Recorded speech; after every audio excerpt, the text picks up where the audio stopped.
मुंबईत आयोजित मेरीटाईम वीकमध्ये गेल्या 3 दिवसात उत्तम मंथन आणि सकस चर्चा झाल्याचं मुख्यमंत्री देवेंद्र फडणवीस यावेळी म्हणाले. देश आणि जगभरात सागरी उद्योग क्षेत्रात होणारे बदल परस्परांपर्यंत पोहोचवण्याचं ही परिषद प्रभावी मंच ठरली आहे. पंतप्रधानांनी सागरी उद्योग क्षेत्राचा नव्यानं विचार करून या क्षेत्राला नवी दिशा दिली आहे, असं फडणवीस म्हणाले. महाराष्ट्रासारखं राज्य सागरी उद्योग क्षेत्रात नवी ताकद म्हणून पुढे येत आहे. वाढवण बंदर झाल्यावर ते देशातलं सर्वात मोठं बंदर तर असेलच, त्याशिवाय जगातल्या सर्वात मोठ्या 10 बंदरांमध्ये त्याचा समावेश होईल.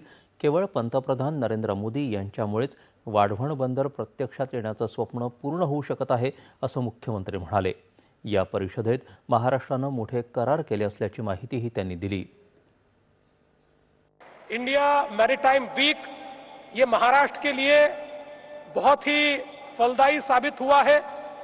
हम लोगों ने इंडिया मैरीटाइम वीक में करीब 56,000 करोड़ के एमओयूज किए हैं और इन एमओयूज में पोर्ट डेवलपमेंट है, इसमें शिपयार्ड डेवलपमेंट है, इसमें शिप बिल्डिंग के एमओयूज है, इसमें अलग अलग प्रकार से वाटर ट्रांसपोर्ट के, क्लीन वेसल्स के, ऐसे मैरीटाइम की इकोसिस्टम में अलग अलग प्रकार के निवेश के हमने एमओयूज किए हैं और उसके साथ साथ हम लोगों ने स्ट्रेटेजिक एमओयूज भी किए हैं, जिसके माध्यम से हम लोग मैरीटाइम के क्षेत्र में नई टेक्नोलॉजी ला पाएंगे।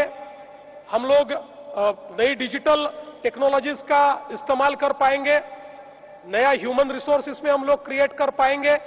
तो मुझे लगता है कि एक हमारे लिए भी होस्ट स्टेट के रूप में बहुत ही सफल इस प्रकार का यह आयोजन रहा है। सागरी उद्योग क्षेत्रात भारत जागतिक स्तरावर आपला निर्णायक ठसा उमटवत आहे, असं केंद्रीय बंदरं आणि जहाज बांधणी मंत्री सर्बानंद सोनोवाल यावेळी म्हणाले. या क्षेत्रात 70,000 कोटी रुपयांची गुंतवणूक सरकार करत आहे. आज देशात अनेक जलमार्ग सुरू झाले असून देशांतर्गत जलवाहतूक 10 पटीनं वाढली आहे, असं त्यांनी सांगितलं. देशातल्या स्थिर आणि स्पष्ट दृष्टी असलेल्या नेतृत्वामुळे सागरी उद्योग क्षेत्राची भरभराट झाली असून ही परिषद त्याचंच द्योतक असल्याचं सोनोवाल म्हणाले. या कार्यक्रमाला राज्यपाल आचार्य देवव्रत, उपमुख्यमंत्री एकनाथ शिंदे आणि अजित पवार, मत्स्य व्यवसाय मंत्री नितेश राणे आणि इतर मान्यवर उपस्थित होते.